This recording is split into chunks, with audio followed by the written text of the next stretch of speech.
a hacer un breve recorrido, ¿verdad? En torno a lo que son las teorías de ácidos y bases. A estos temas, pues, la primera teoría, de hecho, la vieron en Química General 1, la segunda la vieron en Química General 2 y la tercera teoría es a la que le vamos a dedicar un poco de espacio aquí en este espacio de Orgánica 1, ¿verdad? La primera teoría respecto a los ácidos y bases fue presentada por Arrhenius, quizá ustedes se recuerdan, ¿verdad? De acuerdo con Arrhenius, que pues fue un científico sueco, ¿verdad? Que a inicios del siglo XX, pues planteó, ¿verdad? Lo que es su teoría y que eso le hizo acreedor al Premio Nobel de Química, planteaba, ¿verdad? Que un ácido va a ser cualquier especie o cualquier sustancia que en una solución acuosa se va a disociar, es decir, se va a separar, se va a ionizar y dentro de estos iones que va a formar, pues se va a encontrar el ion hidrógeno. Y así, de esa forma, pues compuestos como el cloruro de hidrógeno, al disolverse en agua, se ionizan para dar lugar a lo que es el ion hidrógeno y lo que es el ion cloruro, y por eso, pues es clasificado como un ácido, ¿verdad? Por su parte, para Arrhenius, una base va a ser cualquier sustancia que cuando se disuelva en agua se va también a disociar, se va a separar, pero en este caso, pues lo que va a producir va a ser iones hidróxido, ¿verdad? Y en este caso, pues Arrhenius planteaba que bases iban a ser todos los hidróxidos, ¿verdad? Como por ejemplo el hidróxido de sodio, que al disolverse en agua, pues produce, ¿verdad? O da lugar a la formación de los iones OH y de los iones sodio, ¿verdad? Y bueno, esta era la teoría de Arrhenius. Arrhenius se centra, ¿verdad? Sobre todo las características de su teoría son de que las sustancias tienen que estar disueltas en agua y que cuando se encuentran disueltas en agua es que se ionizan o se separan, ¿verdad? Y entonces los ácidos van a ser aquellos que produzcan iones hidrógenos, las bases van a ser aquellas que produzcan iones hidróxidos, ¿verdad? Estas teorías presentaban ciertas limitaciones, estas mismas que les acabo de decir ahorita, ¿verdad? Soluciones que no eran acuosas, pues no, pues se clasificaban como ácidos o bases, y aquellas sustancias que no tenían en su estructura el ion hidróxido, pues no eran considerados bases, ¿verdad? Por eso es que esta teoría es reforzada, dijéramos, posteriormente. De la teoría de Arrhenius es importante recordar lo que aprendimos en Química General 1, ¿verdad? Lo que son las reacciones de neutralización. Recordar que siempre que un ácido de Arrhenius reaccione con una base de Arrhenius, pues se va a producir una sal y se va a formar agua, ¿verdad? Y por eso es que la reacción se denomina como una reacción de neutralización, porque se neutraliza el carácter ácido con el carácter básico, ¿verdad? En este caso, pues podemos considerar el ejemplo clásico, ¿verdad? Entre lo que es el ácido clorhídrico y el ion hidróxido, que forman el cloruro de sodio y el agua, ¿verdad? Y esta pues es considerada una solución neutra y por eso es que la reacción se denomina de neutralización. Como la teoría de Arrhenius planteaba estas limitaciones, otros científicos la complementan, lo que vieron en Química General 2, la teoría de Brøsted y Lowry, ¿verdad? Brøsted y Lowry, que fueron dos científicos, no es un solo apellido, ¿verdad? Sino que son dos apellidos, uno danés, el otro inglés, y que pues cada uno por su lado, trabajando de forma independiente, pues llegaron a una misma conclusión, ¿verdad? Esta teoría que casi se plantea, ¿verdad? Al mismo tiempo que la de Arrhenius, es decir, son complementarias, pero se desarrollan cronológicamente en el mismo tiempo, plantea, ¿verdad? Aspectos que hacen, bueno, que se vuelven como más satisfactorios porque complementan mejor, ¿verdad?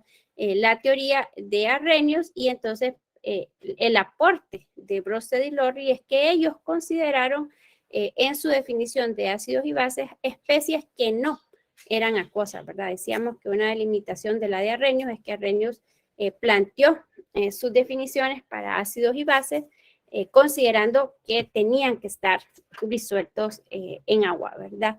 En pocas palabras, pues Brøsted y Lowry, quizás se recuerdan ustedes, lo que plantean es que un ácido va a ser una sustancia que en solución y aquí entonces quitamos lo de acuosa porque la solución puede ser alcohólica, por ejemplo, ¿verdad? Que el solvente sea alcohol y no agua, pero la característica es de que pueden donar hidrógeno, ¿verdad? Es decir, cuando están en solución, pueden donar hidrógenos a otra especie, como por ejemplo, el mismo ejemplo que considerábamos en el diarrenio, el cloruro de hidrógeno podría al agua donarle un hidrógeno, el agua convertirse en el ion hidrógeno, el cloruro de hidrógeno convertirse en el iocloruro, ¿verdad?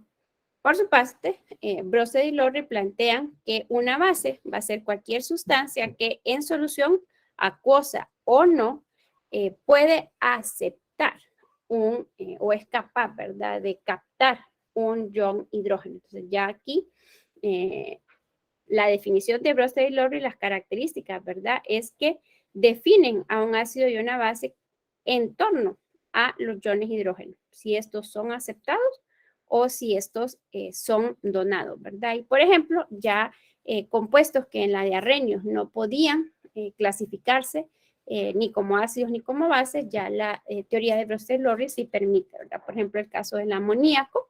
El amoníaco, cuando está en solución, pues puede aceptar un ion hidrógeno y transformarse en lo que es el ion amonio. El amoníaco y sus derivados orgánicos, las aminas, pues son considerados, ¿verdad?, compuestos básicos, ¿verdad? Importante en cuanto a la teoría de Brosted-Lowry, si recuerdan ustedes, es que ellos plantean que siempre vamos a tener un par conjugado de ácidos y bases, ¿verdad? Entonces aquí, pues siempre una especie que done protones va a convertirse en una base, o sea, va a tener una base conjugada, ¿verdad? Y aquella base que acepte protones va a tener un ácido conjugado con ella, ¿verdad? De manera que siempre en las reacciones ácido-base vamos a tener dos ácidos y vamos a tener dos bases, ¿verdad? Y aquí, pues entonces quizá ustedes se recordarán de estos pares, ¿verdad? Ácido-base conjugada y base ácido conjugado, ¿verdad? Entonces, ¿quién es nuestro ácido 1? Podríamos recordar, es el que va a transferir un protón a la base 2. Cuando el ácido transfiere su protón, se convierte en la base 1 y la base 2, cuando acepta un protón, se convierte, ¿verdad?, en el ácido 2. Es decir, siempre va a haber con un ácido conjugado una base y con la base siempre va a haber conjugado en un ácido, ¿verdad? Entonces, en forma general, podemos decir que la ecuación, ¿verdad?, para los ácidos sería esta, la que vieron en general 2 para los ácidos débiles, ¿verdad? Un ácido por ejemplo, en solución acuosa, el agua se va a comportar como base, va a aceptar un protón del ácido. Esta agua, actuando como base, se va a convertir en un ácido, que va a ser el ion hidrógeno, y entonces el ion hidrógeno es la base, es el ácido conjugado del agua. Este ácido, al donar su protón, se convierte en una base que sería su base conjugada, ¿verdad? Entonces aquí podemos ver esto que les decía yo. Para un ácido siempre va a haber una base conjugada con él y para una base siempre va a ser un ácido, ¿verdad? Entonces, bien, para las bases la ecuación sería esta. Una base pues va a aceptar un protón, en este caso del agua, y la base se convertiría en un ácido. Que en este caso el agua, y esto es lo que, pues, el aporte, ¿verdad?, de Brosted y Lowry es que ayuda a plantear, por ejemplo, que compuestos como el agua tienen una naturaleza anfótera. Pueden comportarse como ácidos o como bases dependiendo del medio en el cual se encuentren, ¿verdad? Si en presencia de un ácido o de una base. Nuevamente, siempre, aunque sea una base lo que estemos considerando, siempre va a haber este par de pares, ¿verdad?, conjugados. Es decir, va a haber una base y un ácido, cada uno con su especie conjugada. Y la última teoría, a estas dos, pues no les voy a dar mucho a las anteriores, porque ya las vieron en sus clases de química general, le vamos a dar mayor énfasis a la teoría de ácidos y bases de Lewis, ¿verdad? Lewis, que fue un químico estadounidense, también formula su teoría casi al mismo tiempo que los tres anteriores que hemos mencionado, solo que Lewis, Lewis, que es el mismo Lewis de las estructuras de Lewis, ¿verdad?, que hemos venido estudiando, lo que plantea es que, o el aporte, ¿verdad?, que da Lewis es que él, por ejemplo, al definir a sus ácidos y a sus bases, ya ni siquiera incluye especies que contengan iones hidrógeno. Eso es algo común que tenían Arrhenius, Brøsted y Lorry, ¿verdad?, que incluían a los iones hidrógeno. Arrhenius para los ácidos, Brøsted y Lorry hablan de capacidad de aceptar o de ceder iones hidrógeno. Lewis dice no es necesario que en los compuestos hayan iones hidrógeno para que puedan clasificarse como ácidos o como base, ¿verdad? Y lo otro es el hecho de que su teoría funciona también en soluciones no acuosas y él no plantea el hecho de que sea necesario que haya, ¿verdad?, un par ácido-base conjugado y tampoco ni siquiera es necesario que se forme una sal, ¿verdad? Entonces, esta es una teoría más completa, dijéramos, incluye muchos más aspectos, ¿verdad? Entonces, ¿cómo define Lewis a los ácidos y a las bases? Para Lewis, un ácido va a ser cualquier especie, molécula o ion capaz de recibir o aceptar uno o varios pares de electrones, ¿verdad? Y aquí es como lo diferente, es el hecho de que Lewis define a sus ácidos y a sus bases en términos de electrones, no en términos del ion hidrógeno, ¿verdad?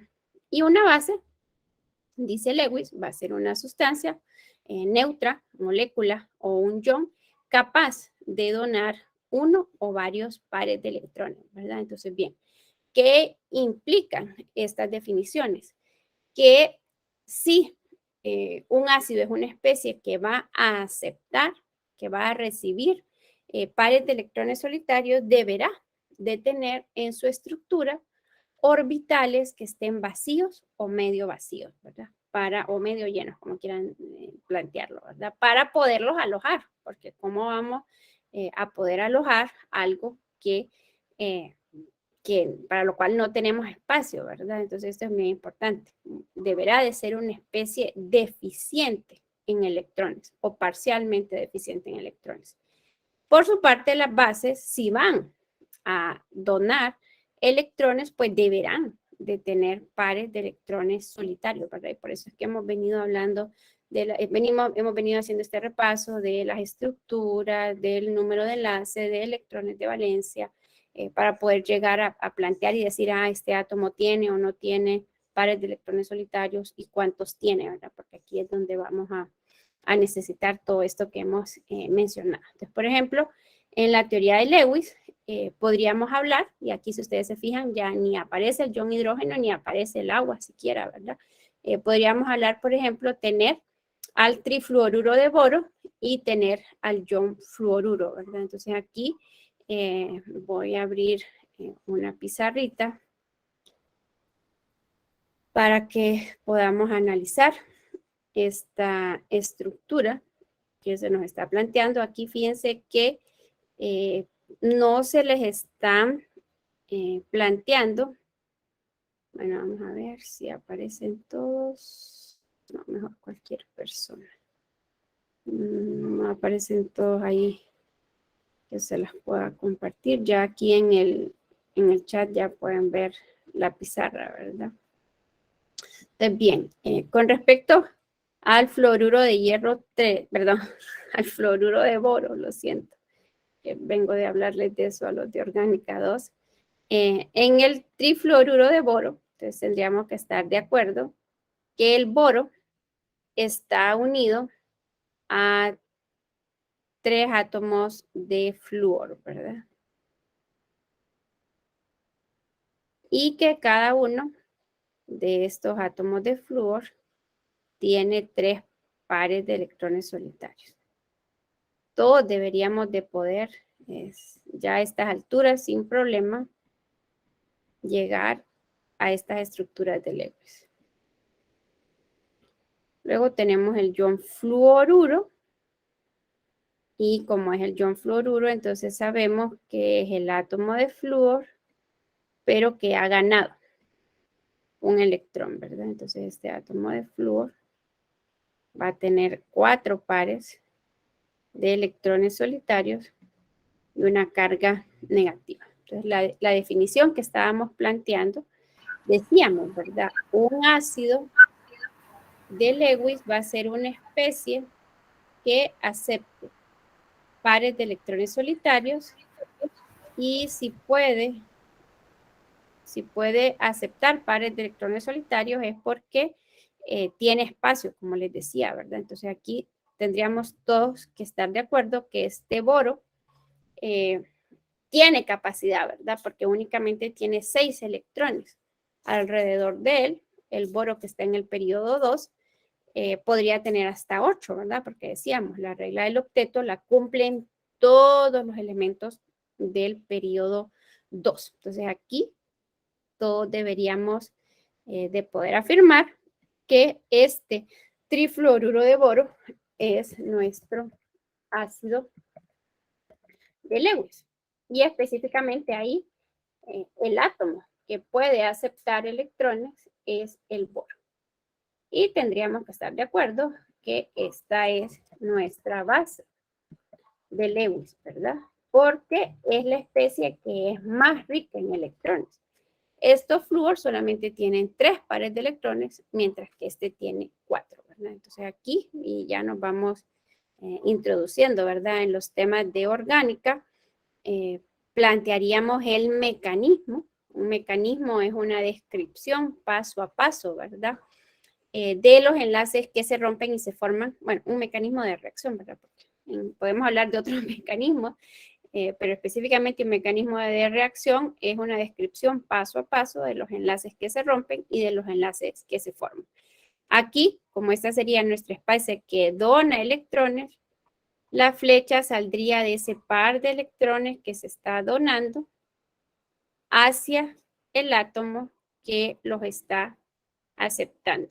En todos los libros de química orgánica van a ver ustedes que, bueno, estas que están que he representado aquí, que reciben el nombre de flecha curva, en los mecanismos de reacción siempre son de color rojo, en todos los libros que ustedes revisen, ¿verdad?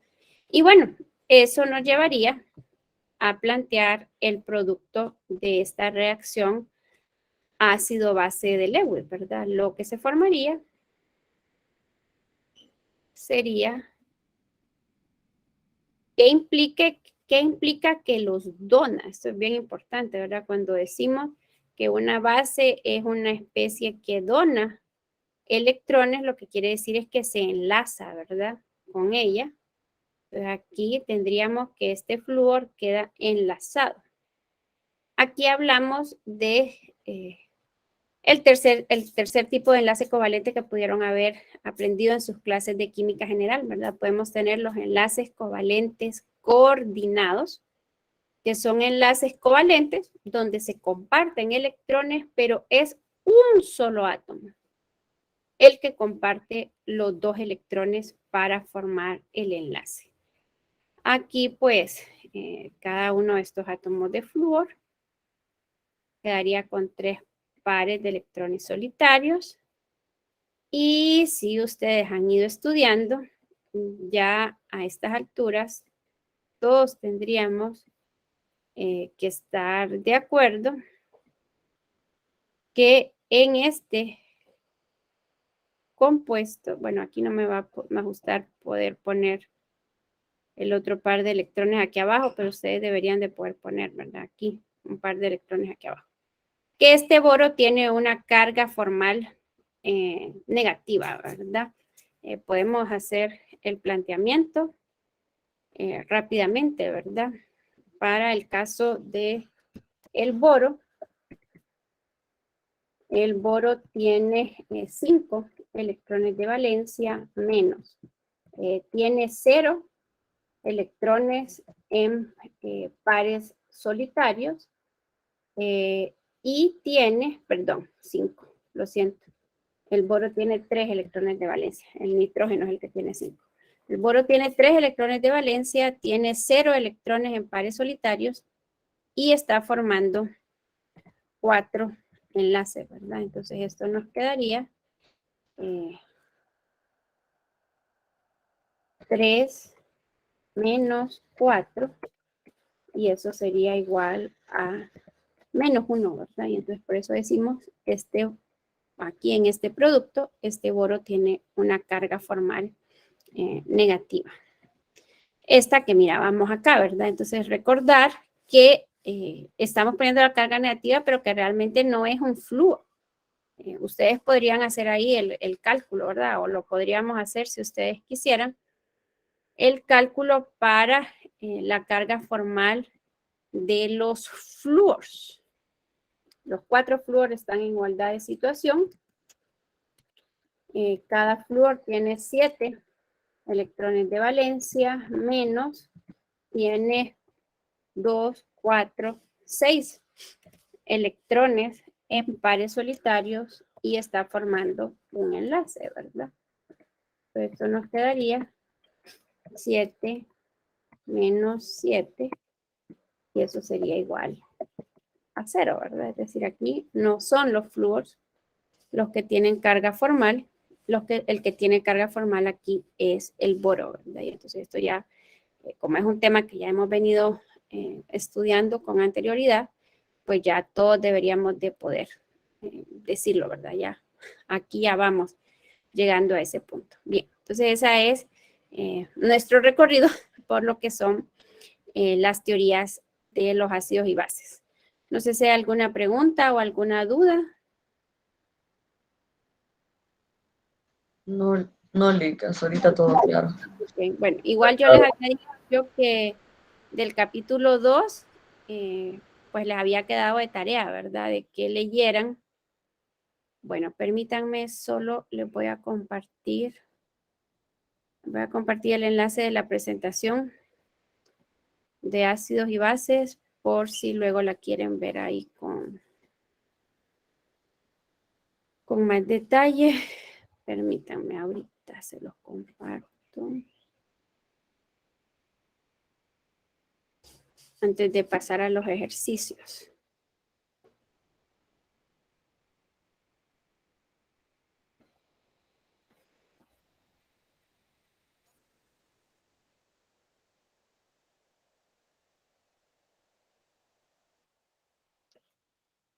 Bueno, ahí está.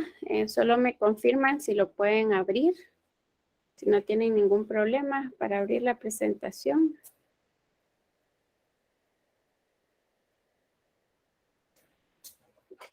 ¿Lo pudieron abrir? Sí se No. puede abrir.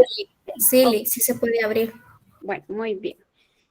Como ya hay una compañera que lo pudo abrir, si hay alguien más que no lo puede abrir, entonces quizá usted se lo pueda compartir ahí por el grupo que dicen que formaron. Bueno, entonces iríamos al capítulo 2 en nuestro libro y vamos a hacer unos cuantos ejercicios. Bueno, pero al parecer no me lo abre el libro, perdón. Ok, ahí está. Sí lo están viendo, ¿verdad? El libro, ¿o no? Sí se ve. Sí, Sí se ve el libro. Bien, entonces estamos en el capítulo, sí, aquí, en el capítulo 2, ¿verdad? Lo que son los ácidos y bases. Pues aquí, como les digo yo, les hace un repaso de lo que son las reacciones ácidos y bases. Le hablan de estos mismos científicos que les he mencionado yo rápidamente. Bueno, de hecho aquí ya no hablan de Arrhenius, ¿verdad? Sino que parten de Brøsted-Lowry porque pues es la que tiene un poco más de relación. Hay algunos ejercicios ahí que les pueden servir solo a manera de repaso, ¿verdad? Les recuerda el caso de la escala de pH, que creo yo que todos nos acordamos, y hay algunos ejemplos ahí, ¿verdad? También hay estrategias para resolver los problemas, pero bueno, todo esto son parte de Química General 2, así que no creo yo que necesitemos mucho tiempo, ¿verdad? Sí, vamos a hablar un poco, sobre todo porque más adelante vamos a hacer referencia a esto, de factores que afectan la acidez, ¿verdad?, de los compuestos. Aquí hablando acerca de la teoría de Brøsted y Lowry, ¿verdad? Entonces hay tres factores que afectan la acidez de un compuesto, uno de ellos es la electronegatividad, otro es el tamaño de los átomos y el tercero es la resonancia, el hecho de que los compuestos puedan presentar resonancia, ¿verdad? Aquí, solo esto que está aquí en cursiva, que nos sirve, ¿verdad? Que deberemos de recordar de nuestras clases de Química General 2, que en cuanto más fuerte es o sea, la relación entre un ácido y una base es opuesta, ¿verdad? Si el ácido, bueno, nos acordaremos de que dentro de la teoría de ácidos y bases hay ácidos fuertes y hay ácidos débiles. Hay bases fuertes y hay bases débiles. Y en general 2, pues vieron esto, que es el Ka, ¿verdad? Que es la constante de disociación ácida que aplica para los ácidos que son débiles, ¿verdad? Porque los ácidos fuertes se ionizan por completo. Los ácidos débiles solo se ionizan de forma parcial y por eso es su constante ácida la que nos da una idea, ¿verdad? De qué tan fuerte o qué tan débil es ese ácido en comparación con otro, ¿verdad? Pero esto que sí es general, ¿verdad? Que cuanto más fuerte sea el ácido, más débil es su base conjugada, ¿verdad? ¿Y qué implica? Que esta base sea débil, ¿verdad? Recordemos lo que les decía ahorita, un ácido fuerte se va a ionizar por completo, es decir, se va a separar en sus iones. Y hablamos de unas ionizaciones completas o ionizaciones parciales, ¿verdad? Si la base es débil, quiere decir que como base no va a tender a aceptar protones con facilidad, ¿verdad? Y entonces por eso aquí débil es sinónimo de estable, ¿verdad? Entonces entre más débil es la base, más estable es. Quiere decir que está mejor ella sola que aceptando un ion hidrógeno, ¿verdad? Y entonces aquí están esto que les decía yo, los factores de la electronegatividad. Nos acordamos de nuestras clases de química general. La electronegatividad aumenta de izquierda a derecha en la tabla periódica. Entre más electronegativo sea un átomo, más fuerte va a ser su ácido. Entonces, si por ejemplo consideramos estos 4 elementos del periodo 2, entonces tenemos el carbono, nitrógeno, oxígeno, el flúor. El flúor es el que está más a la derecha, por lo tanto es el más electronegativo. ¿Cuál es? Cuando se combine con el hidrógeno, ¿qué ácido formaría el flúor? El ácido fluorhídrico. El oxígeno al combinarse con el hidrógeno formaría el agua. El nitrógeno al combinarse con el hidrógeno formaría el amoníaco. El carbono al unirse con el hidrógeno formaría el metano. De estos 4, ¿cuál es el ácido más fuerte? El ácido que se forme a partir del átomo más electronegativo. Entonces, este es el orden de las acideces, pero como decíamos, la basicidad va a ser el opuesto, ¿verdad? O sea, si este es el ácido más fuerte, la base conjugada de este ácido, que sería el ion fluoruro, es la más débil y por lo tanto la más estable, ¿verdad? ¿Cuál sería la base más fuerte? La que se formaría a partir del ácido más débil, ¿verdad? Entonces, por ejemplo, el metano, que como ácido es débil, su carbanión, que sería sería una base fuerte. El amoníaco, que también como base es débil, su base conjugada, que sería el ion amiduro, es una base fuerte, pero no tan fuerte como este carbanión, ¿verdad? La base conjugada del agua es el ion hidróxido.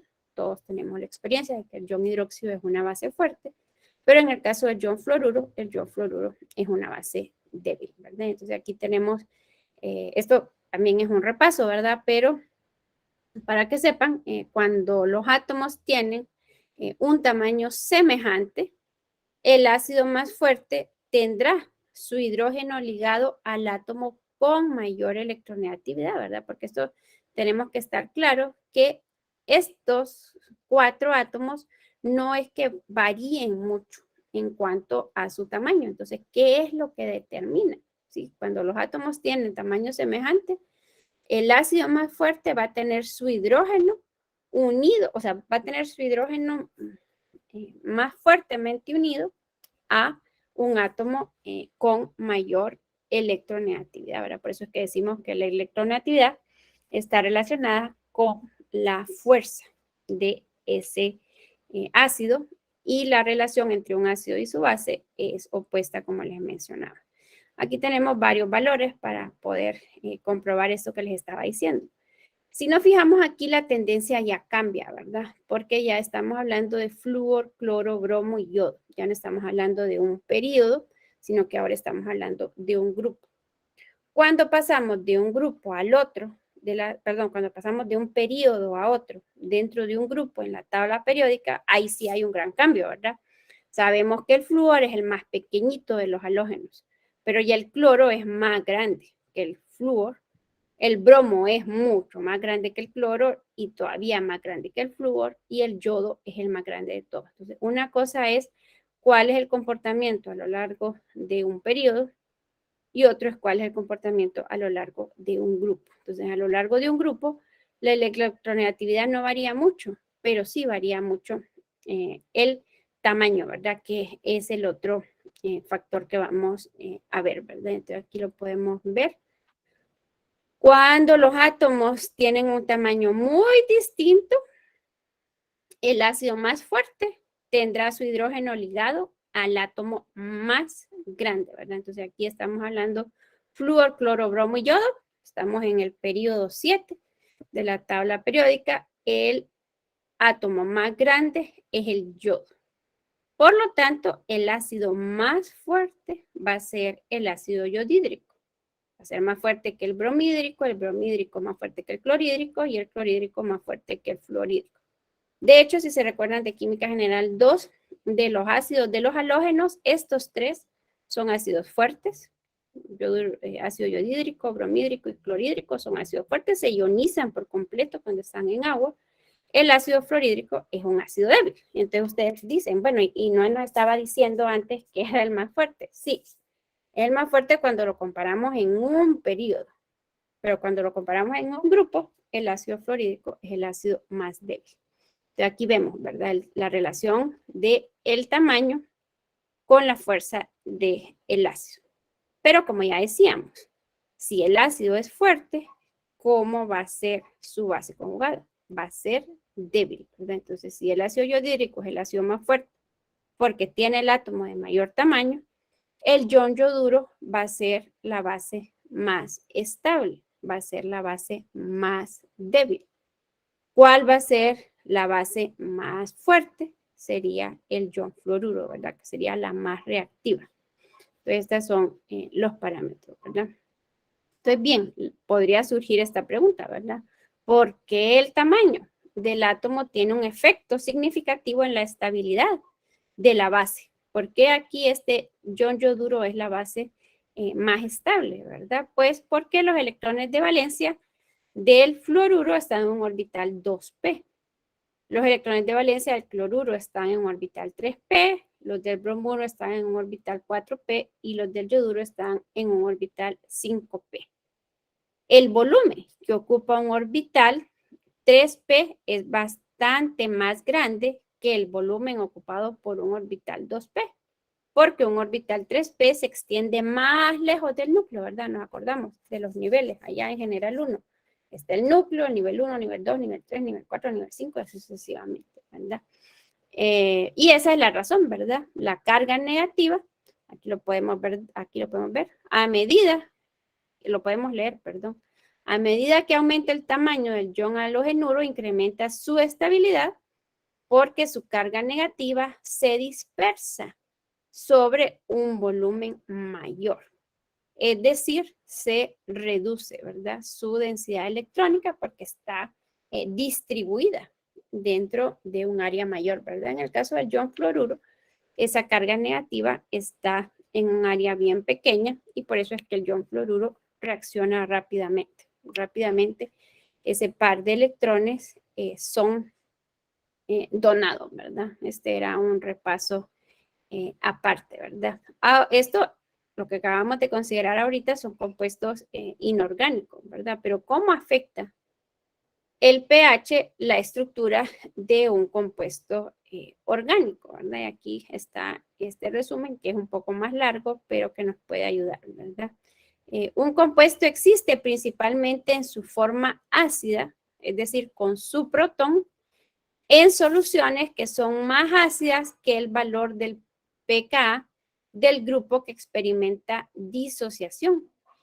Y principalmente en su forma básica, es decir, sin su protón, en soluciones que son más básicas que el valor del pKa correspondiente al grupo que experimenta la disociación, ¿verdad? Y por eso es que es importante poder interpretar esto, ¿verdad? De los valores del pKa. Entonces, miren, por ejemplo, nos dicen aquí, ¿verdad? En esta estrategia para solución de problemas.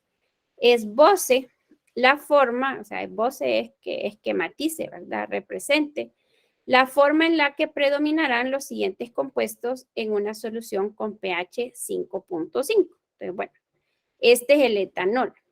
El etanol tiene un valor de pKa de 15.9. Entonces, si usted compara 15.9 con 5.5, 5.5 es menor que 15.9, ¿verdad? Si, por ejemplo, consideramos este etanol que está protonado, es decir, que tiene una carga positiva ahí, el pKa es de menos 2.5. Entonces, ¿cómo es 5.5? En comparación con menos 2.5 es mayor, ¿verdad? Y si consideramos, por ejemplo, este ion metilamonio, que tiene un pKa de 11, pues 5.5 es menor, ¿verdad? Que 11. Entonces, bien, para responder esta clase de preguntas es necesario comparar lo que acabo de hacer yo ahorita, ¿verdad?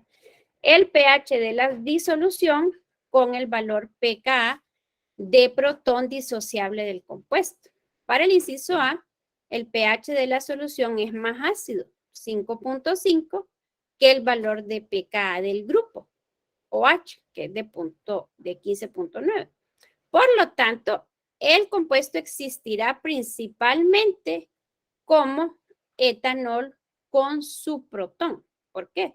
Porque este pH es más ácido. Bueno, yo les decía que 5.5 es menor que 15.9, pero por eso les hacía aquí referencia de que si no se acordaban de la escala del pH, ¿verdad? Por aquí arriba estaba, aquí, ¿verdad? La escala del pH, nos acordaremos, ¿verdad? Que consideramos que el valor de 7 es un pH neutro.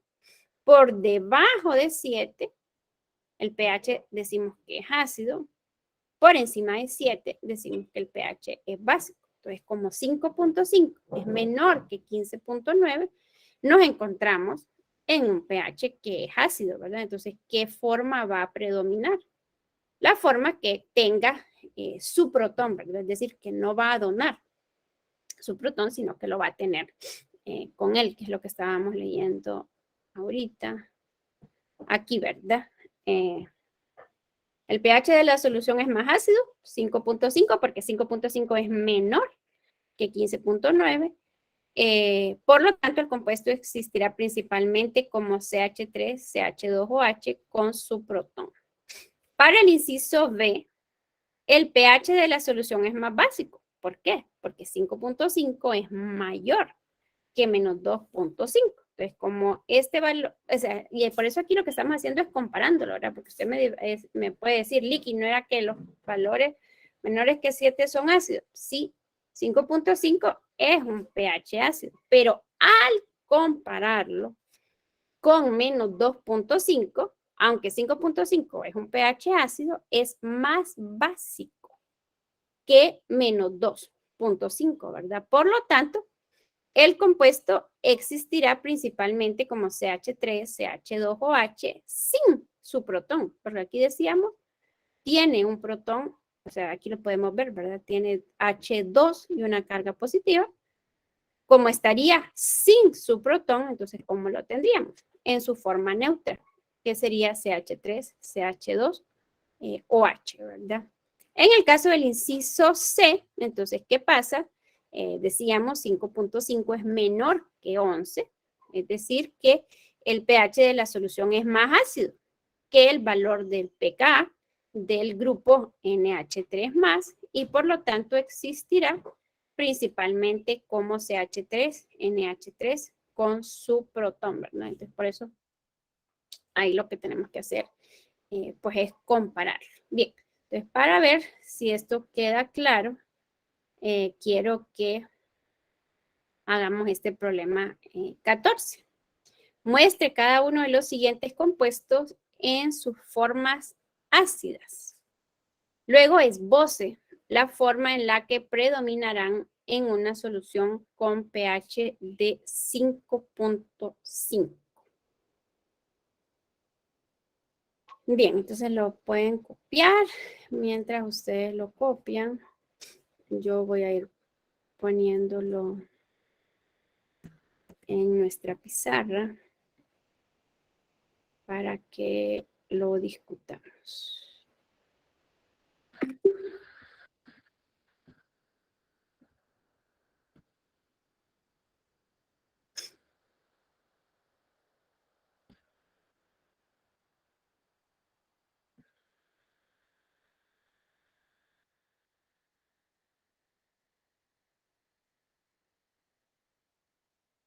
Bien, ahí lo tenemos en nuestra pizarra.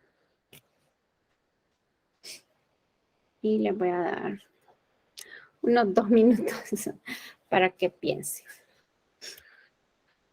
¿Cómo sería?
Bueno, entonces en el inciso A, si comparamos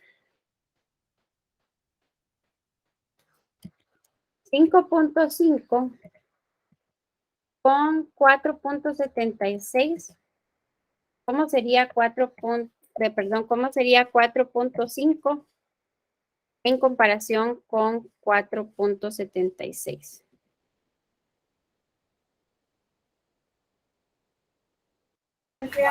Se podría decir que es más ácido, Lee. Más ácido, Lee. No, más así o no.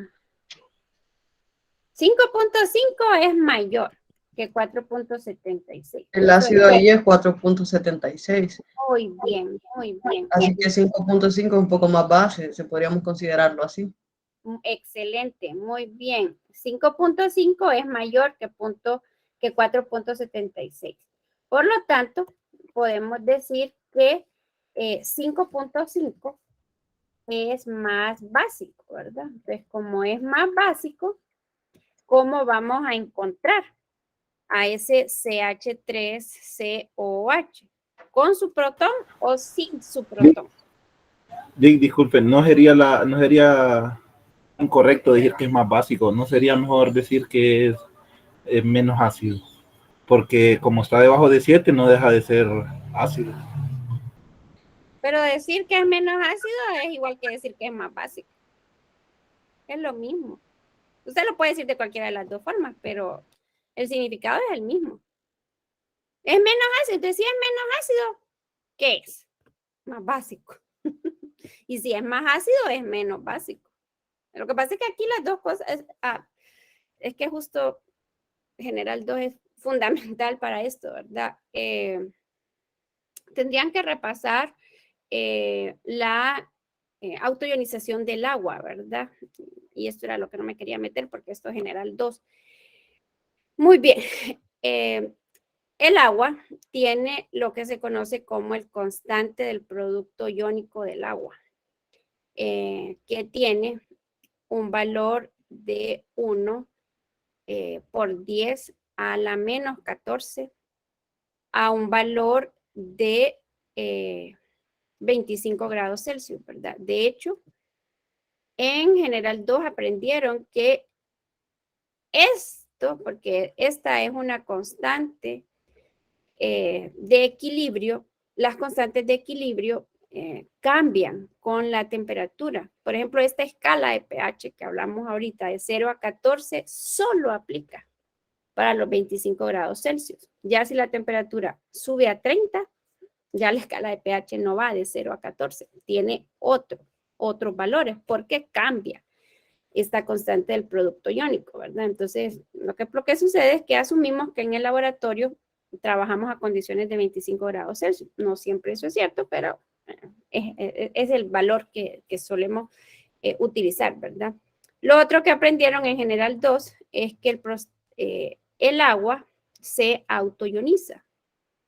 Cuando usted tiene agua pura, 2 moléculas de agua interaccionan entre sí. Una de ellas se comporta como base y otra se comporta como ácido, ¿verdad? De manera que cuando tenemos el agua líquida, la ecuación de equilibrio que nosotros planteamos es esta. 2 moléculas de agua, una se comporta como base, o sea que acepta un protón de esta otra y se convierte en el ion hidróneo, que se encuentra en solución acuosa. La que se comportó como ácido, al ceder su protón, se convierte en el ion hidróxido, ¿verdad? Que también queda en solución acuosa. Nos acordaremos de que en la constante del producto iónico, perdón, en las constantes de equilibrio, no se incluyen ni las especies líquidas ni las especies sólidas, ¿verdad? Porque la concentración en el tiempo no cambia considerablemente. Bueno, y nos acordaremos de que la constante de equilibrio es igual al producto de la concentración de los productos elevados a su coeficiente estequiométrico entre la concentración de los reactivos elevados a su coeficiente estequiométrico. Pero en este caso, como el agua está líquida, no se incluyen, porque ni las especies líquidas ni las sólidas se incluyen pura, ¿verdad? Se incluyen en las constantes de equilibrio. Esta, que es la constante del producto iónico del agua, es igual a únicamente el producto, es decir, la multiplicación de la concentración de los iones hidróneo elevado a la 1, porque tendríamos que estar todos de acuerdo que esta ecuación está balanceada, por la concentración del ion hidróxido también, ¿verdad? Elevado a la 1. Aprendieron también en Química General 2 el por qué el agua es neutra.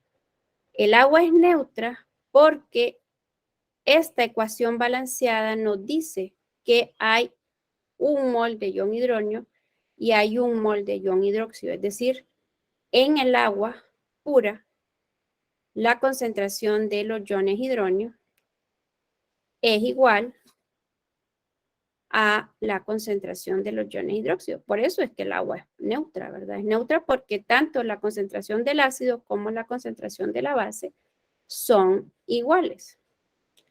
De esto, usted puede sustituir, ¿verdad? Y decir de que la constante del producto iónico del agua es igual a la concentración del ion hidróneo por la concentración del ion hidróneo, porque la concentración del ion hidrógeno es igual a la concentración del ion hidróxido. Si el valor de KW es 1 por 10 a la menos 14, si usted quiere encontrar la concentración de iones hidrógeno en el agua, va a ser igual a la raíz cuadrada de KW. Es decir, va a ser la raíz cuadrada de 1 por 10 a la menos 14. La raíz cuadrada de 1 por 10 a la menos 14 es igual a 1 por 10 a la menos 7. Si usted calcula el pH, que es el logaritmo negativo base 10 de la concentración de iones hidrógeno, le va a decir que el pH es igual a 7 y que el pOH también es igual a 7. Y pH más pOH es igual a 14. Y de ahí salió la escala del pH. ¿Qué cambia? ¿Qué cambia cuando usted dice que el pH es mayor que 7 o menor que 7? Lo que cambia es esto, ¿verdad? Cuando hablamos, por ejemplo, de un pH de 5, entonces, ¿qué dice usted que sucede en un pH de 5? En un pH de 5, la concentración de iones hidrógeno es mayor que la concentración de iones hidróxido. Un pH de 5 es más ácido que un pH de 8. Pero también puede decir, un pH de 5 es menos básico que un pH de 8. Es lo mismo, o sea, porque lo que determina realmente es la concentración, es el valor numérico, pero la expresión verbal que utilicemos, como hablamos de esto, es decir, esto solo es igual cuando estamos a 25 grados Celsius. Perdón, no es igual porque siempre va a ser igual, ¿verdad? Pero va a ser igual a 7 o a 1 por 10 a la menos 7 cuando estemos a 25 grados Celsius y el agua sea pura. El agua de la llave, por ejemplo, no va a tener este valor porque no es agua pura, es una solución.